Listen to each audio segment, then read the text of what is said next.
जन्मवीरम् अनंत वर्णाल दंसन सावम्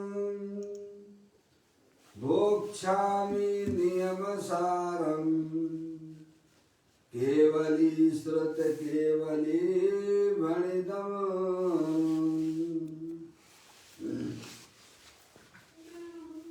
नमो करो अनंत उत्कृष्ट दर्शन ज्ञान में जिन वीर को कहूँ नियम सार सुकेवली श्रुत केवली पर कथित श्री नियम सार जी नामक परम आध्यात्मिक ग्रंथ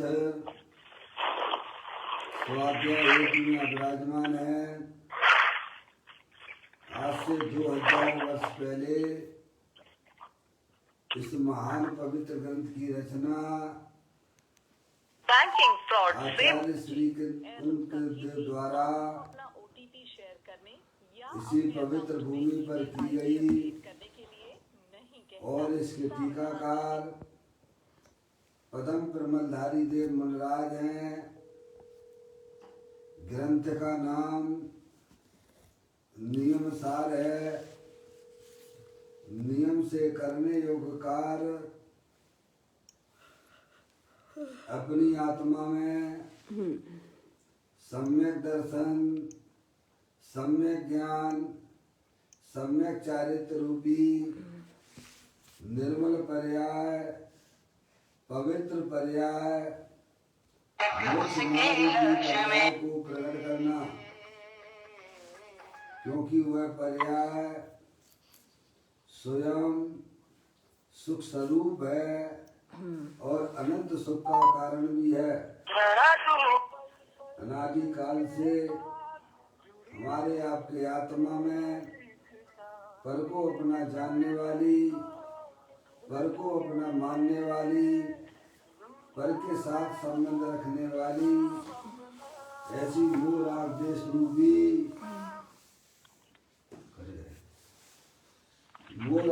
रूपी पर्याय प्रकट है, जो स्वयं दुख स्वरूप है और अनंत दुख का कारण भी है। ऐसी मूराग देश रूपी मलिन पर्याय का अपनी आत्मा में से उस पर्याय का अभाव करना और सम्यक दर्शन ज्ञान चारित्र रूपी निर्मल पर्याय, पवित्र पर्याय, मोक्ष मार्ग रूपी पर्याय को प्रकट करना। ऐसे कार्य की प्राप्ति जिनवाणी माता के माध्यम से अपने आत्मा के स्वरूप को पहचानना। अपनी जो आत्म वस्तु है वह प्रभाव और पर्याय से विभिन्न अखंड ज्ञान ज्योति स्वरूप है। ऐसे गायक प्रभु परमात्मा का माँ जिनवाणी माता के द्वारा परिचय करके तत्पश्चात शरीर रागादि की सब कर्म करत वस्तुएं हैं, इनका हमारे आत्मा के साथ में किसी भी प्रकार का कोई संबंध नहीं है।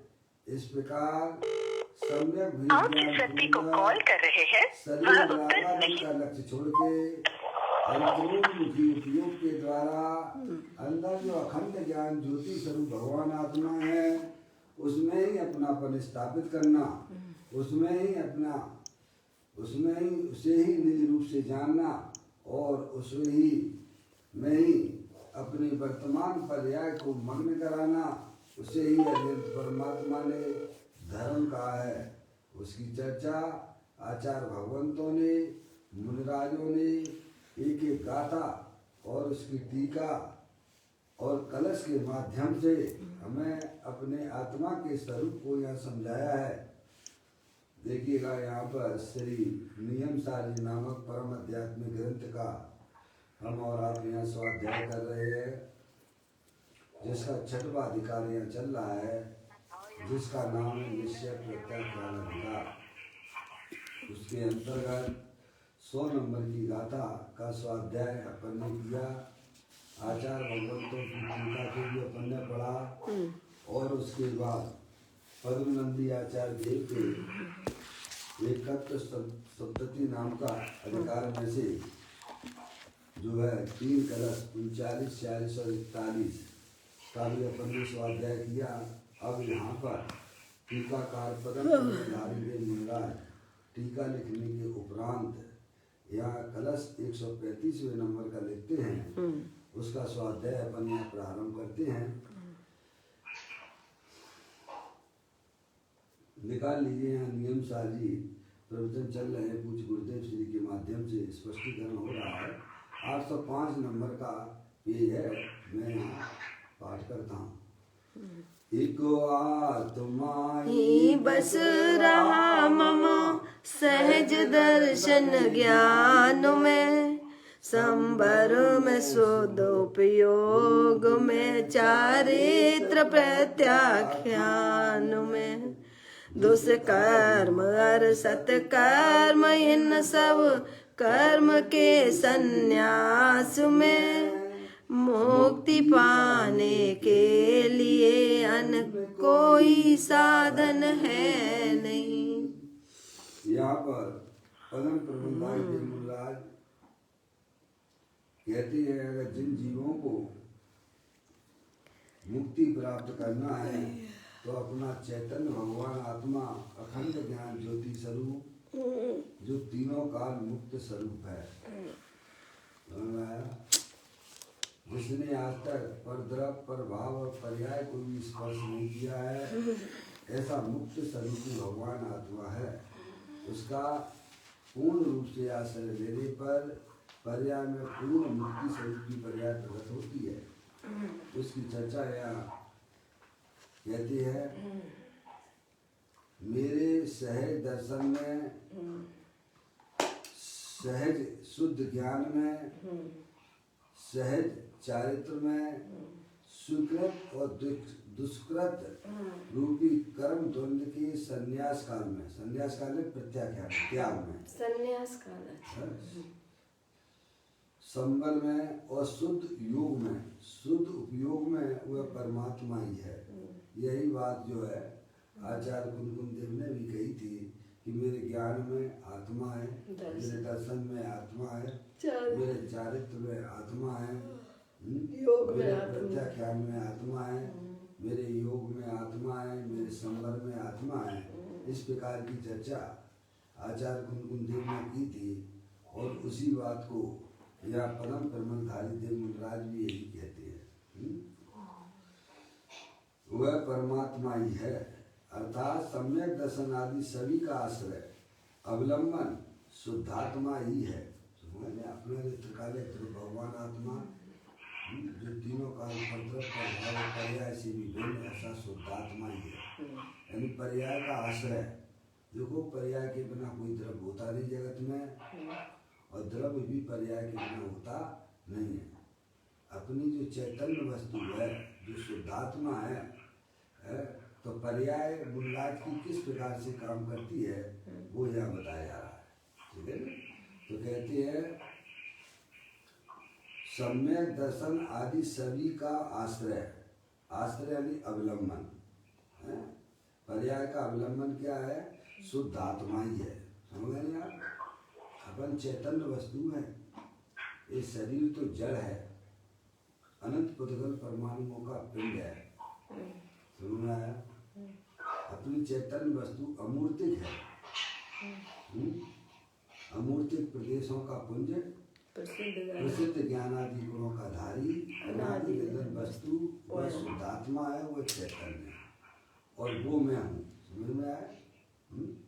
पर्याय का आश्रय जो है अनादि काल से शरीर रागादि पर पदार्थों का अवलंबन आश्रय लिए हुए था, जो कि हमारी वर्तमान पर्याय में दुख का कारण भी होता है और अनंत संसार का कारण भी होता है। यहाँ पर जब ज्ञानी सम्यक दृष्टि जीवादि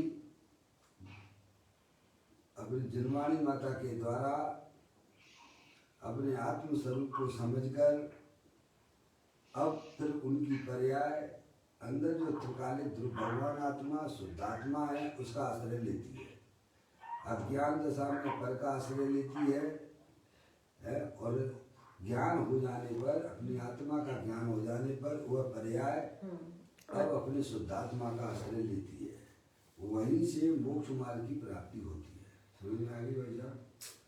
इसको आप धर्म समझिए। आप यही धर्म है कि पर्याय का अवलंबन, प्रभाव और पर्याय से भी अवलंबन छूट जाता है और अंदर जो चैतन्य वस्तु जो शुद्धात्मा है उसका आश्रय लेती है, तब वह पर्याय में निराकुलता की उत्पत्ति होती है और वह बढ़ती बढ़ती मोक्ष रूपी पर्याय को भी प्राप्त कर लेती है। समझ में आया?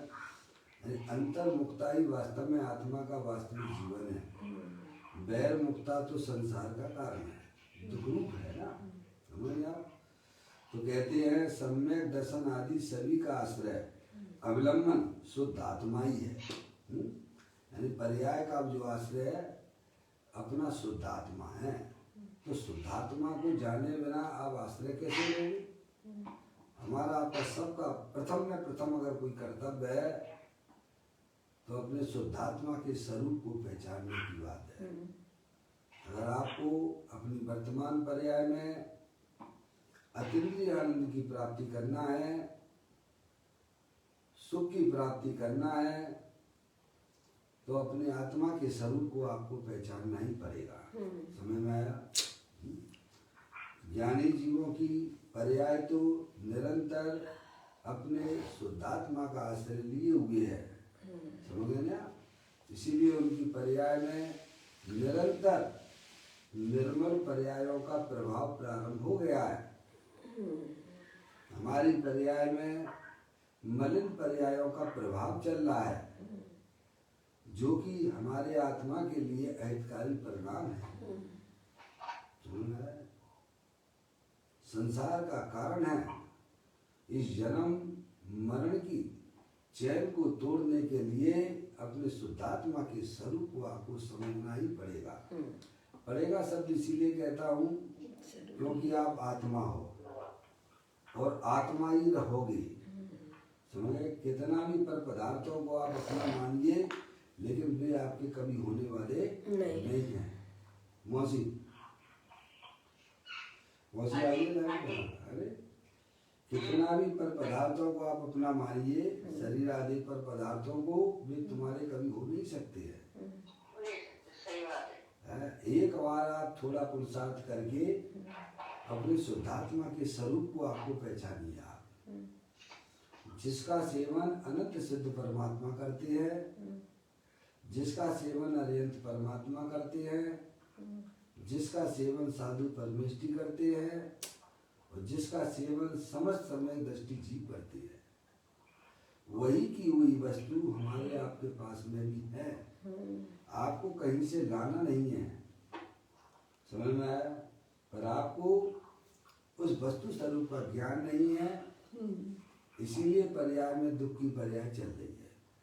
क्या मनुष्य पर्याय के समय तो खत्म होते जा रहे हैं। सही बात है। जितने आपने जी लिए हैं उतने तो बचे नहीं है। और कोरोना के काल में तो अब बिल्कुल उम्मीद मत करना कि शाम को हम आप मिल पाएंगे। समझ में आया? तो कहते हैं सम्यक दर्शन आदि सभी का आश्रय अवलंबन शुद्धात्मा ही है। समझ में आया? ध्रुव भगवान आत्मा अखंड ज्ञान ज्योति स्वरूप, उसी का नाम शुद्धात्मा है। समझ गए? जो शुद्ध जाने आत्मा को शुद्धता को प्राप्त हो, शुद्ध जाने। पहले जानने की बात की है, अब जानोगे नहीं तुम तो कैसे उसका अवलंबन लोगे? पर्याय का कार्य, पर्याय का अवलंबन अपना शुद्धात्मा होना चाहिए। आप कितनी भी पूजा कीजिए, कितनी भी भगवान की भक्ति कीजिए, कितने भी व्रत ले लीजिए, है उससे हमें उन आचार्य भगवान कहते उससे हमें कोई मतलब नहीं है। अपने शुद्धात्मा को जानना आपका सबसे पहला कर्तव्य है। समझ में आया? पूजा भक्ति स्वाध्याय आदि अनुव्रत महाव्रत आदि ज्ञानियों की भी पर्याय में होते हैं, उसका कोई निषेध नहीं है, लेकिन शुद्धात्मा के द्वारा, शुद्धात्मा के बिना, शुद्धात्मा के भान के बिना जो भी शुभ भाव हमारी पर्याय में होते हैं, ऐसा उनका कोई औचित्य नहीं होता है। मगर यार, तो यहाँ हमें बारंबार ज्ञानी समझाते हैं, इस कलश के माध्यम से भी यही संदेश दिया जा रहा है जगत के जीवों को कि सम्यक दर्शन आदि सभी का आश्रय अवलंबन शुद्धात्मा ही है। अवलंबन लेने वाली पर्याय है। किसका अवलंबन ले रही है? अपनी शुद्धात्मा का लेती है। मौसी, आश्रय किसका लेना? मजबूत आश्रय मिलने वाला है आपको। समझिए, आप अभी तक जितने आश्रय लिए थे भाई साहब, वे सब आपके आश्रय झूठे थे। अब वास्तविक आश्रय अपने शुद्धात्मा को पहचान कर उसका लेना, वह वास्तविक जीवन है, वही जीवन है। समझ में आया? कहते हैं सम्यक दर्शन आदि सभी का आश्रय अवलंबन शुद्धात्मा ही है। मुक्ति की प्राप्ति के लिए जगत में अन्य कोई भी पदार्थ नहीं है, नहीं है, नहीं है। क्या अपनी पर्याय में मुक्ति किसको चाहिए भाई साहब? द्रव्य को चाहिए कि गुण को चाहिए कि पर्याय को चाहिए कि नहीं चाहिए? और नहीं भी चाहिए तो किसे नहीं चाहिए? मौसी, मुक्ति किसे चाहिए? द्रव्य को चाहिए, गुण को चाहिए कि पर्याय को चाहिए? पर्याय को चाहिए है। और नहीं भी चाहिए तो कौन है वो भी पर्याय है। समझ में आएगा? मुक्ति जिसे नहीं प्यारी लगती है, अरे भाई मुक्ति किसे प्यारी नहीं लगती है ये बताओ? सबको लगती है। सभी जीवों को भाई साहब मुक्ति प्यारी लगती है, पर मुक्ति का उपाय क्या है वह उन्हें पता नहीं है। आज बच्चों को स्कूल में से छुट्टी मिल जाती है तो कितना अच्छा लगता है उन्हें। पढ़ने वाले बच्चे किसी भी सर का कई समय देहांत हो गया और मालूम पड़ा कि भाई साहब आज तो छुट्टी है, तो कैसा लगता होगा? उस पिंजरे में रहने वाला तोता पक्षी कौन मुक्त को पसंद नहीं करता है? बंधन किसको पसंद है? किसी भी जीव को बंधन पसंद नहीं है भाई। तो कहते हैं जिन्हें अपने वास्तव में पर्याय में मुक्ति चाहिए तो अपना जो त्रिकालिक ध्रुव भगवान आत्मा शुद्धात्मा जो कि तीनों काल मुक्त स्वरूप है, जिसने आज तक ना तो शरीर को स्पर्श किया है, समझ में आया, ना इसने राग को भी स्पर्श किया है। अरे ज्ञानी कहते हैं कि निर्मल पर्याय को भी जिसने स्पर्श नहीं किया है, ऐसी चैतन्य वस्तु तेरे पास में विद्वान है, तुझे ज्ञान नहीं है भाई। कहते हैं कि जिन्हें अपनी पर्याय में मुक्ति चाहिए तो अंदर त्रिकालिक ध्रुव भगवान आत्मा जो कि तीनों काल मुक्त स्वरूप है, उसका आश्रय लोगे तभी पर्याय में भाई साहब मुक्ति की प्राप्ति हो सकती है। कहते हैं मुक्ति की प्राप्ति के लिए, क्या के लिए? मुक्ति की प्राप्ति के लिए, मुक्ति की प्राप्ति के लिए जगत में अन्य कोई भी पदार्थ नहीं है, कोई वस्तु नहीं है भाई। अपनी पर्याय में अगर आनंद चाहिए, अतीन्द्रिय आनंद चाहिए, तो पर्याय का धर्म है कि अपनी जो चैतन्य वस्तु जो कि तीनों काल मुक्त स्वरूप है, उसका अवलंबन ले, उसका आश्रय ले। ये काम बस जिस जीव ने कर चालू कर दिया, अब उसे कोई भी भाई साहब संसार में रोक नहीं सकता है। करना तो पड़ेगा भाई। पापा पापा म्यूट होगा, समझ में आया? पर द्रव्यों के पीछे ना भागो, पुण्य के पीछे भी नहीं भागना है भाई। एक बार अपनी आत्मा का ज्ञान करो, मैं चैतन्य वस्तु हूँ, शरीर में नहीं हूँ, मैं मुक्त स्वरूप हूँ भाई। अब देखिएगा, इसी कलश का स्पष्टीकरण पूज्य गुरुदेव श्री यहाँ पर करते हैं, उसको अपना पढ़ते हैं। ये तो मूल में आपको कलश हमने यहाँ पर पढ़ा है, पदम पूर्णधाई देव मूलराज का। देखे बाबा, मेरे चैतन्य के अतिरिक्त अन्य कोई भी मुझे मेरी मुक्ति के लिए शरणभूत नहीं है। कोई का मतलब समझते हो आप लोग? उसमें सब जो है कैसा है, आपकी जो है अरिहंत परमात्मा की शरण से भी मुक्ति की प्राप्ति नहीं होती है। अन्य शरण के अन्य शरण नहीं है मतलब क्या है? जिनके पीछे 24 घंटा हम भागा करते हैं पैसा कमाने के लिए, वे हमारे मरण काल में काम आने वाले हैं। ये तो दुनिया जानती है, नहीं आते हैं। समझ में आया भाई साहब? या तो कहते हैं कि वे अन्य पदार्थ अरिहंत आदि भी आपको शरण नहीं हो सकते हैं भाई साहब। आपकी पर्याय में शांति प्राप्त कराने के लिए तो आपका वह त्रिकालिक ध्रुव भगवान आत्मा जो कि सुख शांति से भरपूर है, समझ, उसकी शरण में जाओगे तो आपकी पर्याय में निराकुलता की उत्पत्ति होती हुई निरंतर वृद्धिगत करती हुई मुक्त रूपी पर्याय को प्राप्त करती है। एक ही शरण है, अपना वह शुद्धात्मा है, और उसी को नहीं जान रहे हो भाई साहब। कितने उपाय करते हो सुखी होने के लिए, 24 घंटा अपनी ज्ञान की पर्याय में किसको बसाया करते हो, जिनकी हमें बिल्कुल भी जरूरत नहीं है। मेरे चैतन्य के अतिरिक्त अन्य कोई भी मुझे मेरी मुक्ति के लिए शरणभूत नहीं है। ज्ञानियों को तो अपना शुद्धात्मा ही वास्तव में एक शरणभूत दिखाई देता है। सहज दर्शन का विषयभूत जो परमात्मा है, क्या सहज दर्शन, सहज ज्ञान, सहज चारित्र, सतगुरु कहे सहज का धंधा, बाद विवाद करे सुगंधा। पर्याय को पूरी तरह से भाई साहब वैर मुक्ता हटा दीजिए सम्यक वेद ज्ञान के द्वारा। कैसे हटाएंगे साहब? तो वेद ज्ञान के द्वारा। काय के द्वारा? वेद ज्ञान। बस वेद ज्ञान ही मंत्र है जो आपको दुख की पर्याय से निजात दिला सकता है। आप कितने भी उपाय कर लीजिए और बिना भेद ज्ञान के किसी की पर्याय में सुख की प्राप्ति नहीं हो सकती है।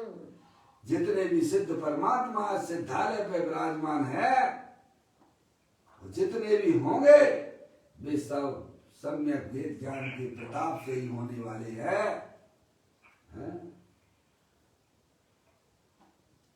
कहते हैं मेरे चैतन्य के अतिरिक्त अन्य कोई भी मुझे मेरी मुक्ति के लिए शरणभूत नहीं है। सहज दर्शन का विषयभूत जो परमात्मा है, क्या है? समय दर्शन का विषय कौन है? अपना त्रिकालिक ध्रुव भगवान आत्मा शुद्धात्मा है। मौसी मौसी मौसी मम्मी है?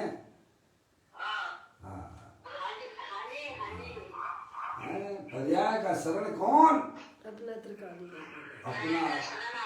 अपनी त्रिकालिक ध्रुव भगवान आत्मा है भाई साहब। खूब पढ़ो भाई साहब, खूब स्वाध्याय कर लो भाई साहब। ये चीज उसमें निकल के आना चाहिए। दुनिया में मैंने सबको पहचान लिया है, कोई हमारी शरणभूत नहीं है, सब हमारे दुख के कारण है। किसी भी पर पदार्थ से प्रेम ना कीजिए, अपने शुद्धात्मा को पहचान कर उससे प्रेम करो ना भाई। समझ में आया? तो कहते हैं सम्यक दर्शन का विषयभूत जो परमात्मा है, सम्यक दर्शन अपने त्रिकालिक ध्रुव भगवान आत्मा के आश्रय से होता है। सम्यक ज्ञान भी अपने त्रिकालिक ध्रुव भगवान आत्मा के ज्ञान और श्रद्धान के द्वारा होता है भाई साहब।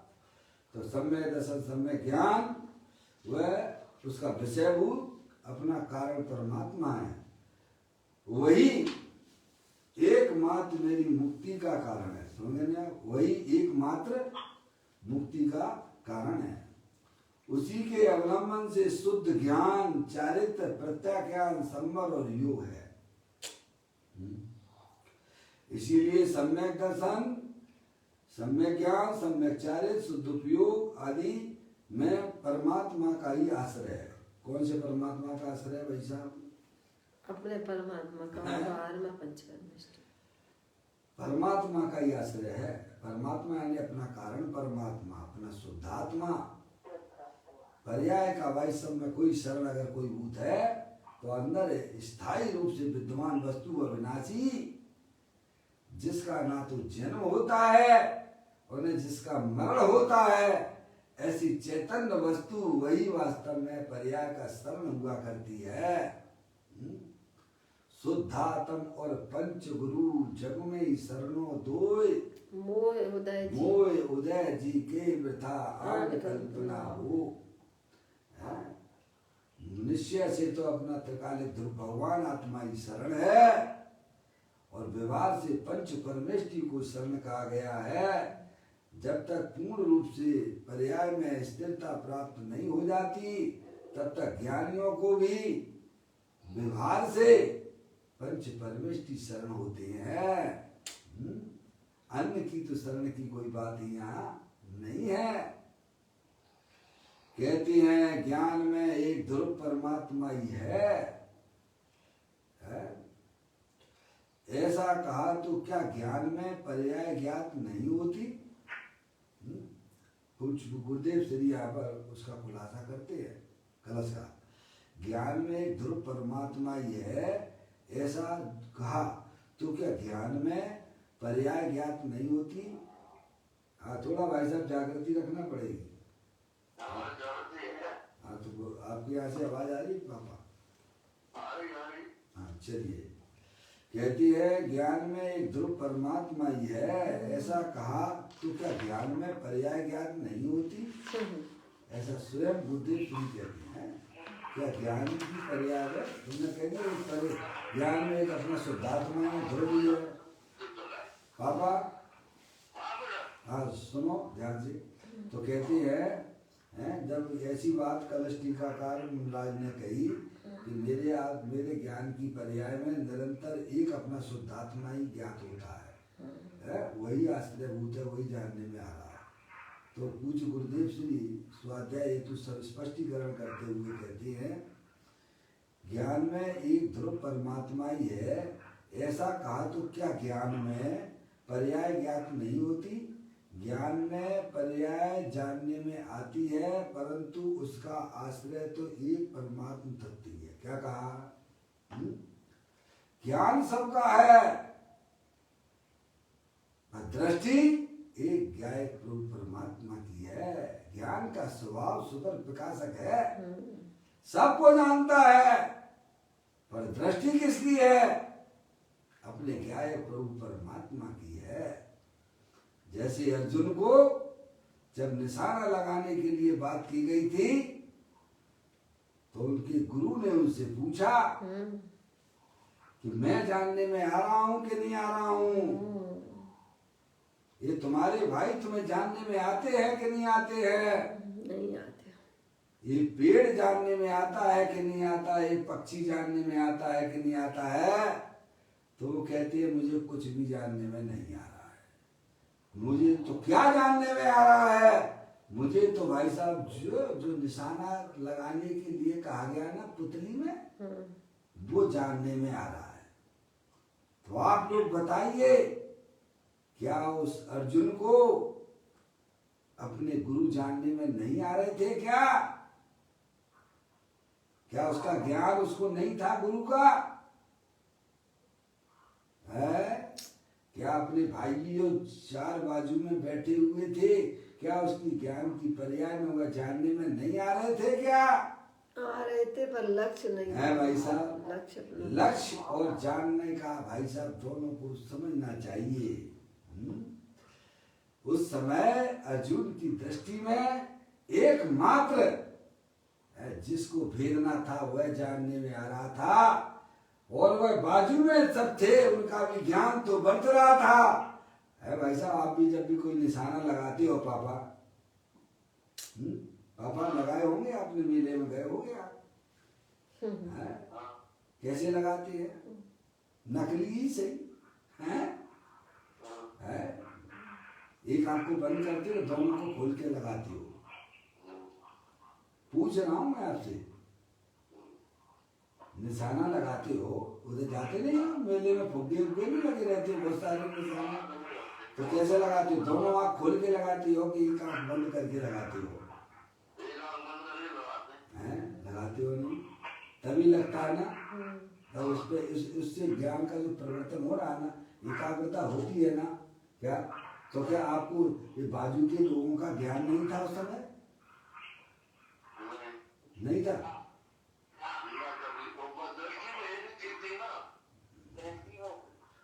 पर ज्ञान में तो ज्ञान था कि नहीं? मैं ज्ञान में ज्ञान था कि नहीं? मैं परिवार के साथ में आया हूँ, अकेले नहीं हूँ मेले में, ऐसा ज्ञान था कि नहीं उस समय? है? ऐसे ही ज्ञानियों की पर्याय में ज्ञान तो सबका रहता है, लक्ष्य एक अपने शुद्धात्मा का होता है। ज्ञान कोई अंधा नहीं है, ज्ञान जानने वाला सकल प्रकाशक शक्ति से संपन्न है, मंडित है, सुशोभित है। पर उस समय ज्ञानी जीवों का लक्ष्य, देखो कभी कभी ऐसा होता है, बहुत साल पहले की बात है, मैं बम्बई गया हुआ था, नया ही नया था, बहुत पहले की बात है, बम्बई कभी गया नहीं था। तो हमारे चाचा जी जो है बम्बई में बिजनेस करते हैं ना, उनका घर भी है ना, तो वो तो उस समय भिंड में थे, छोटी उम्र थी। मैंने कि चलो भाई बम्बई घूमने जा रहा था, तो हमने कि अब कौन घुमाएगा भाई सब बम्बई का? तो उन्होंने कहा अनिल ऐसा करना कि तुम यहाँ ऐसे उतर जाना, लिख लिया, और मैं कैसे समय वहीं पहुँच गया उस ठिकाने पर। पूछते पूछते पता हो हाथ में, कहाँ नहीं पहुँच जाओगे?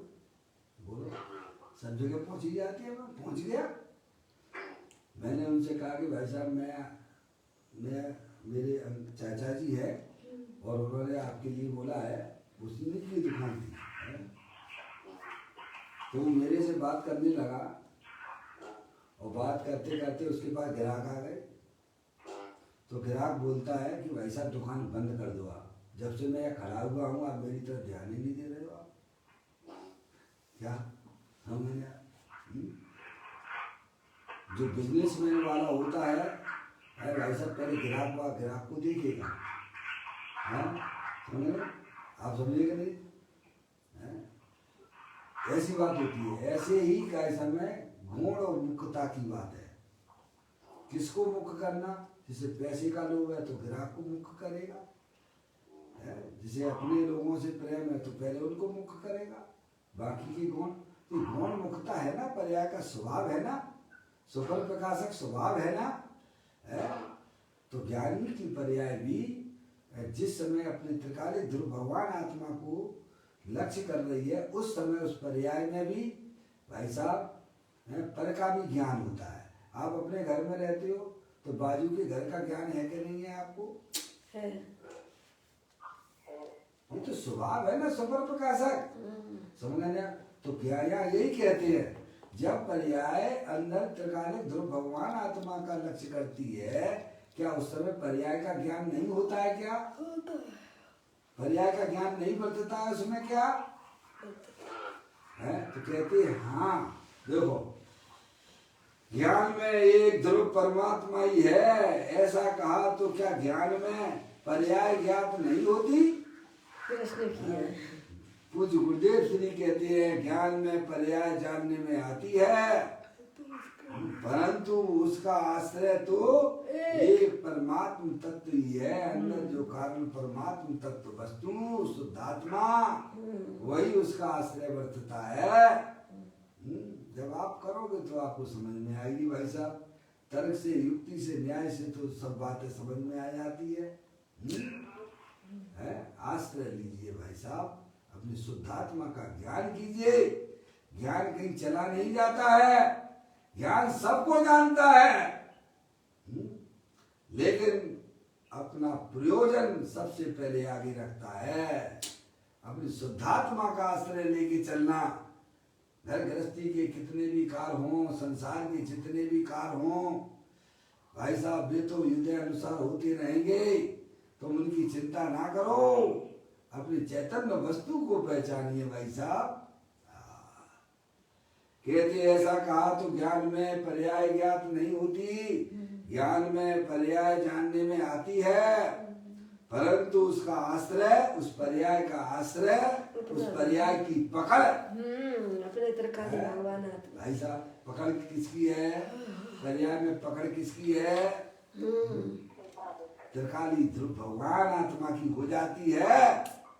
ये ज्ञानियों की अंदर की बातें है भाई साहब। जिस अज्ञान दशा में पर्याय में पकड़ पर द्रव प्रभावों की हुआ करती है, और ज्ञान हो जाने पर द्रव प्रभाव का ज्ञान तो वर्तता है, पर्याय का ज्ञान तो वर्तता है, पर पकड़ अपने त्रिकालिक ध्रुव भगवान आत्मा की होती है। कहते हैं ज्ञान में पर्याय जानने में आती है, परंतु उसका आश्रय तो एक परमात्म तत्व ही है। ध्रुव के आश्रय से ज्ञान होता है। किसके आश्रय से? ध्रुव के आश्रय से। कितनी मजबूत चीज मिलेगी आपको अंदर में, आपने कोई कल्पना नहीं की होगी। ऐसी सुंदर वस्तु देव देवल में विराजमान, देह के अंदर, राग के पीछे, पर्याय से भी दूर, ऐसा त्रिकालिक ध्रुव भगवान आत्मा स्थायी रूप से विद्यमान है। जो निगूढ़ में सोई मुझ में सोई मोक्ष मजाल, अंतर भेद कछु नाई है भेद गिनई संसार। है भाई साहब, ऐसी स्थायी वस्तु मिलेगी आपको। जैसे समुद्र में उतरने वालों को जितनी गहराई में नीचे उतरते हैं ना, तो उन्हें क्या मिलता है? रत्न मिलते हैं। मौसी, जो गहराई में समुद्र में उतरते हैं, क्या वे खाली हाथ लौट के आएंगे क्या? नहीं। ऐसे ही पर्याय सम्यक वेद ज्ञान पूर्वक अभ्यास के द्वारा अपना त्रिकालिक ध्रुव भगवान आत्मा में अंदर उतर जाती है, तो भाई साहब सम्यक दर्शन ज्ञान चारित्र रूपी रत्नों को लेके आती है। कहते हैं आश्रय तो एक परमात्म तत्व ही है, अपना त्रिकालिक ध्रुव भगवान आत्मा ही है। ध्रुव के आश्रय से ज्ञान आता है, ध्रुव के आश्रय से ज्ञान आता है, पर्याय के आश्रय से नहीं आता है। समझ गए? किसके आश्रय से आज ज्ञान है? वह ज्ञान ही वास्तविक ज्ञान है मम्मी। समझ में आया? वास्तविक ज्ञान है ऐसा। टीका जो है ना, पदम जो पांडे राजमल जी साहब ने प्रथम कलश की टीका करते हुए कहा, 6 द्रव्यों का ज्ञान वह वास्तव में ज्ञान नहीं है। संसारी जीवों का ज्ञान वह वास्तव में ज्ञान नहीं है। उस ज्ञान में ना तो सुख है और ना ज्ञान है। तो त्रिकालिक ध्रुव भगवान आत्मा जानन हार को जानने पर ज्ञान भी है और सुख भी है, अतीन्द्रिय आनंद भी है। उसी ज्ञान कहा गया है। ध्रुव के आश्रय से ज्ञान आता है। आपके पास में है, चिंता मत करना, आप स्वयं भी हो। सबके पल्ले लाल लाल बिना कोई नहीं, और गांठ खोल देखी नहीं ताते भयो कंगाल। ध्रुव के आश्रय से ज्ञान आता है, पर्याय के आश्रय से नहीं आता। पर्याय का ज्ञान तो वर्तता जानता है, पर्याय जानती है कि भाई साहब क्षण भंगुर तत्व का आश्रय लेना हमारे लिए भाव मरण है। वह पर्याय समझदार होती हुई स्थायी वस्तु जो चैतन्य वस्तु जो अंदर विद्वान है उसका आश्रय लेती है। ज्ञान पर्याय के आश्रय से नहीं आता, इसीलिए कहा कि ज्ञान में वह ध्रुव परमात्मा ही है तथा चारित्र में भी वह परमात्मा ही है। चारित्र में राग नहीं है, समझ गए ना आप? उसी का नाम चारित्र है। अतीन्द्रिय आनंद की बढ़ोतरी होती रहना पर्याय में, उसी को चारित्र कहते हैं। आप रूप को लीन रहे फिर सम्यक चारित्र सो ही, ये पर्याय का धर्म ये है। आप जिस प्रकार से लौकिक में पत्नी का धर्म क्या है कि अपने पति के साथ रहे, तब वह पूर्ण रूप से सुरक्षित कहलाती है। भाई साहब लौकिक में भी जब ये स्थिति है तो ये द्रव्य वस्तु के अंदर भी ऐसी व्यवस्था बनी हुई है कि उस पर्याय को अगर कोई सर्वभूत है तो उसका शुद्ध आत्मा है। समझ में आया? चारित्र में राग नहीं है। राग यानी चारित्र भीतराग रूप है, आनंद स्वरूप है, अपने आत्मा का में स्थिरता रूप है। उस चारित्र में भीतराग परिणति में राग का क्या क्या बोलिए? सूरज का उदय होने पर फिर अंधकार पर टिकता है क्या? ऐसे राग रूपी परिणतियां विदा को प्राप्त होने जाती हैं। जब पर्याय अपने त्रिकालिक ध्रुव भगवान आत्मा का आश्रय लेती है, उस पर्याय में दुख की पर्याय का अभाव है। द्रव्य स्वभाव में तो दुख का अभाव है ही मम्मी, द्रव्य स्वभाव में तो दुख का अभाव है ही, राग का अभाव है ही। जो पर्याय उस त्रिकालिक ध्रुव भगवान आत्मा का आश्रय लेती है, उस पर्याय में भी दुख का अभाव है। क्या ऐसा भगवान आत्मा है? राग से रहित तो अपना त्रिकालिक वस्तु है ही, पर जिस पर्याय ने उस त्रिकालिक ध्रुव भगवान आत्मा का आश्रय लिया है, उस पर्याय में भी राग का दुख का अभाव है। कहते हैं चारित्र में राग नहीं है, समझ गए आप? वितराग स्वरूप परिणति। अपतु आत्मा है, क्या है? अपना त्रिकालिक ध्रुव भगवान आत्मा है।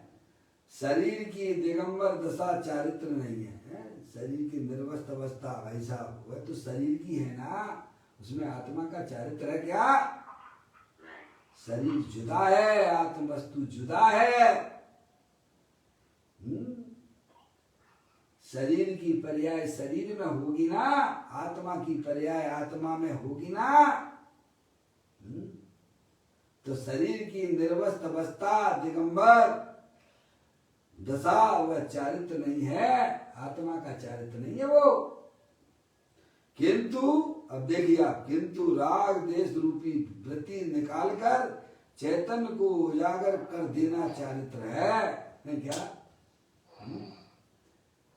शरीर की दिगंबर अवस्था दशा वह तो आत्मा का चारित्र नहीं है, पर आत्मा की परिणति में जो पंच महावृत संबंधित जो स्वभाव होता है वह भी आत्मा का चारित्र नहीं है।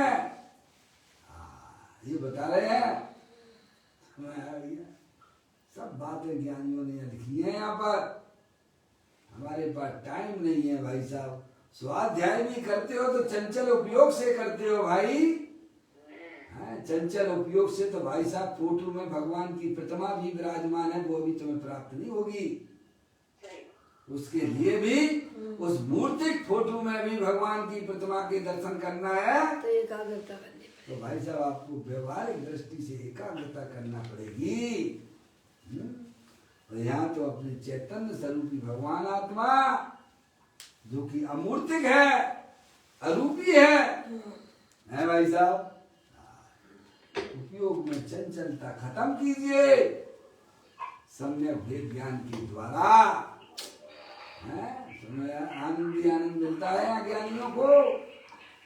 क्योंकि उनके दर्शन में आत्मा है, उनके ज्ञान में आत्मा है, उनके चारित्र में आत्मा है, उनके प्रत्याख्यान में आत्मा है, उनके संवर में आत्मा है, उनके शुद्ध उपयोग में आत्मा ही आत्मा है। पर्याय का शरण तो अपना त्रिकालिक ध्रुव भगवान आत्मा ही हुआ करता है भाई। मजबूत पकड़ अंदर में बनती है ज्ञानियों की। आनंद के भंडार आत्मा कहते हैं चारित्र में राग नहीं है, अपितु आत्मा है। समझ गए आप? शरीर की दिगंबर दशा चारित्र नहीं है, किंतु राग द्वेष रूपी व्रति निकाल कर चेतन को उजागर कर देना चारित्र है। क्या है? चैतन्य को जिसको किया था गौण, उसको अब उसको करना है मुख्य।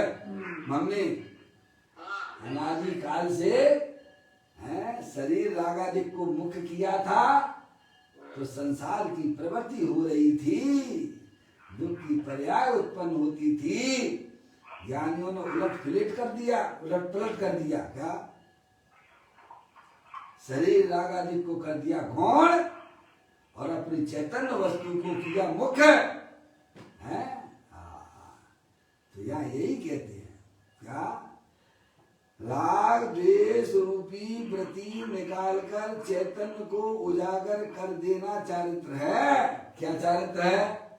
अपनी आत्मा को पर्याय मुख्य करे है भाई साहब, उसका नाम चारित्र है। इसीलिए पूज्य गुरुदेव श्री तरफ दृष्टि जिनेश्वर में इन बातों को भी लिखते हैं। 604 नंबर का बोल है मौसी। अनादि काल से आत्मा को के बिना गाड़ी चलाई है, और राग के बिना गाड़ी चलाना सीखो। मौसी जी कौन सी गाड़ी है? ये मोक्ष मार्ग रूपी गाड़ी है, ज्ञानी चलाते हैं। कौन सी गाड़ी है ये?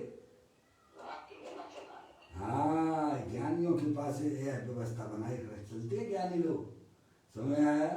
अज्ञानी लोगों को अपने चैतन्य वस्तु की खबर नहीं है, इसलिए शरीर राग आदि को मुख्य करके संसार बढ़ाया करते हैं। ज्ञानी अब समझदार हो गया है, अपने आत्मा को मुख्य करता है, रागादिक परिणतियों को गौण करता हुआ मोक्ष मार्ग में गमन करता है, अपनी शुद्धात्मा को मुख्य करता है। उसमें समझ में आया? यह इसी बात का संकेत यहाँ दिखाई दे रहा है। शरीर की दिगंबर दशा चारित्र नहीं है, किंतु राग द्वेष रूपी वृत्ति निकालकर चैतन्य को उजागर कर देना। क्या करना? स्वानुभूति में देख लो आप स्वयं भगवान है भाई साहब। अपने आत्मा को मुख्य करना, मैं चैतन्य वस्तु हूँ, परमात्म वस्तु हूँ। मेरे आत्म वस्तु के अंदर शरीर राग आदि का प्रवेश नहीं होता है, ऐसी मैं चैतन्य वस्तु हूँ। इस प्रकार से अपनी पर्याय को द्रव को मुख्य करे है। यही बात तो कही है ना आचार्य अमृतचंद देव ने भी यही कहा है 32वें नंबर के कल समय सारगी में। सुख शांत रस से लवालब ज्ञान सागर आत्मा, बेभ्रम की चादर हटा सर्वांग पर घट आत्मा। क्या कहते हैं? विभ्रम रूपी चादर को उठा के फेंक दे, अंदर जो सर्वांग सुंदर चैतन्य शक्तियां विराजमान है उसको मुख्य कर है। विभ्रम रूपी चादर को उठा के फेंक दे, और अंदर जो अनंत शक्तियां जो द्रव्य के अंदर विद्यमान है उनको उजागर कर है।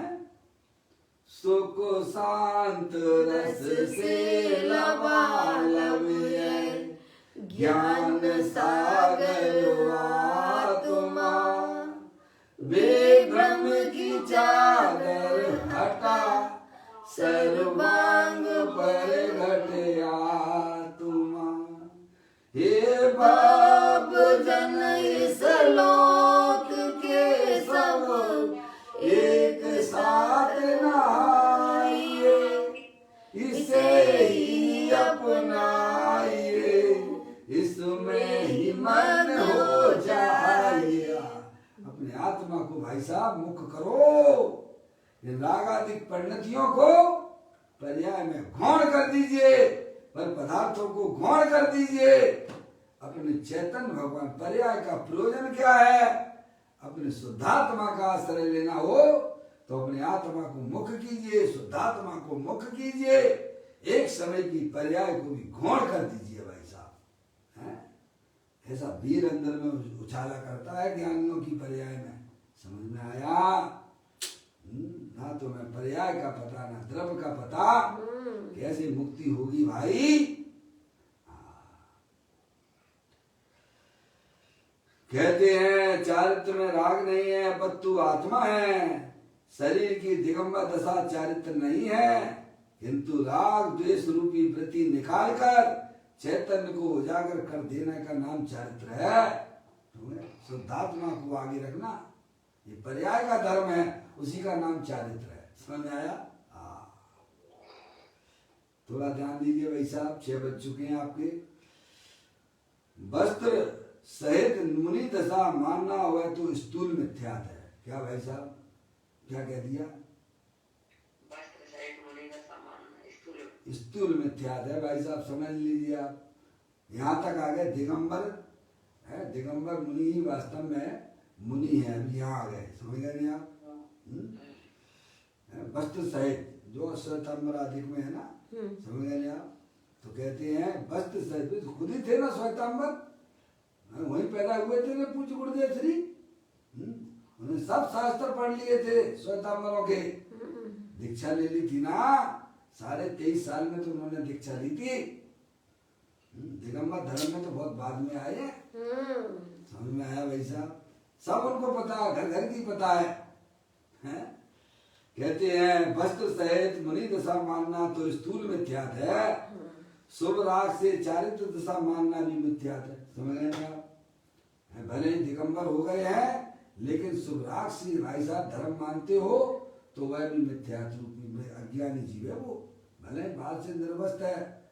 समझ गए आप?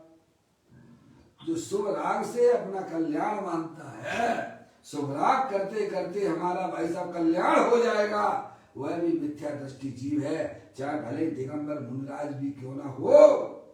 चिंता मत करना, दूसरों की बात नहीं है, अपना आत्मा अनंत बार मुनि वृद्धार अनंत बार ग्रह उपजायो, फिर निज आत्म ज्ञान बिना सुख लेस न पायो।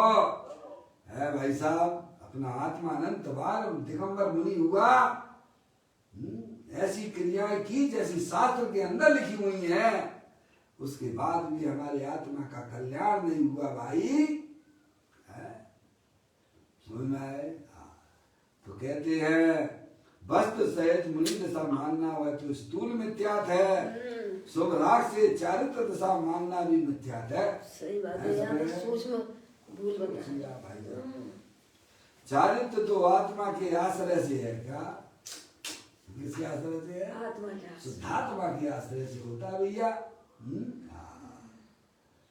इसीलिए कहा कि चारित्र ही आत्मा है, इसीलिए कहा है कि मेरे दर्शन में आत्मा, मेरे ज्ञान में आत्मा, मेरे चारित्र में आत्मा। अब आगे की चर्चा देखें आप। जो आत्मा का लक्ष्य करके सच्चा लक्ष्यपति है, कौन है? लक्ष्यपति। अब लक्ष्यपति की बात आ गई। पापा पापा, आप करोड़पति हो क्या अरबपति हो? तो लखपति हो हैं? किनके पति हो आप? जिसके साथ शादी की थी उसके तो पति हो गए नहीं आप?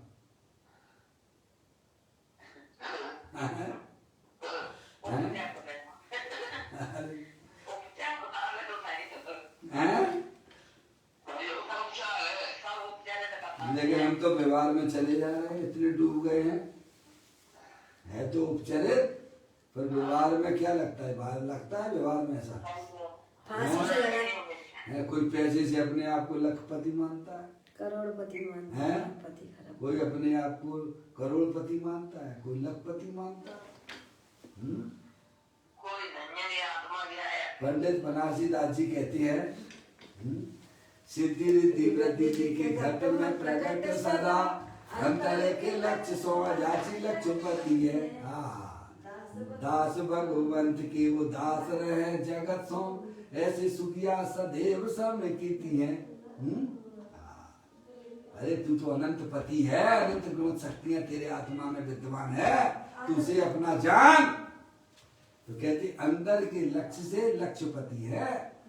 अज्ञानी जीव बाहर के रुपया पैसा से अपने आप को भाई साहब लखपति करोड़पति है, भाई साहब अरबपति मानते हैं। अरे तेरे आत्मा में उनका बिल्कुल उपदेश नहीं है भैया। जड़ पदार्थ से अपनी पहचान कराता, तुझे शर्म नहीं आती है? जैसे कोई पिता अपनी पहचान अपने बच्चों से कराए है भाई साहब, पत्नी से पहचान कराए तो उसके लिए शर्म की बात है कि उसके लिए भाई साहब है। सोचिए, अरे पुरुष होकर अपनी पत्नी से पहचान कराते शर्म आना चाहिए। शर्म आती ना उसे है? ऐसे ही ज्ञानी जीव भी भाई साहब बाहर की पर पदार्थों से अपनी पहचान नहीं कराते हैं, क्योंकि उनका हमारी आत्मा में तीनों का अभाव बरतता है। अंदर के लक्ष्य से लक्ष्यपति है।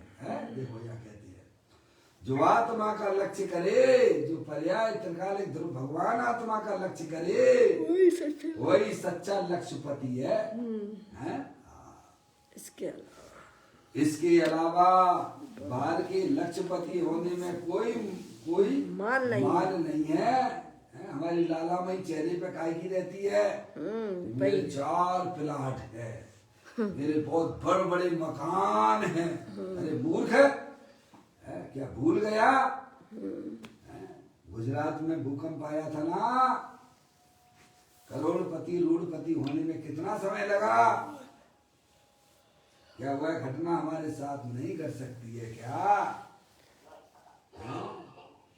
ये लालामी तेरी पर पदार्थों के लक्ष्य करके जो दिखाई दे रही है वो कितने समय की है भैया?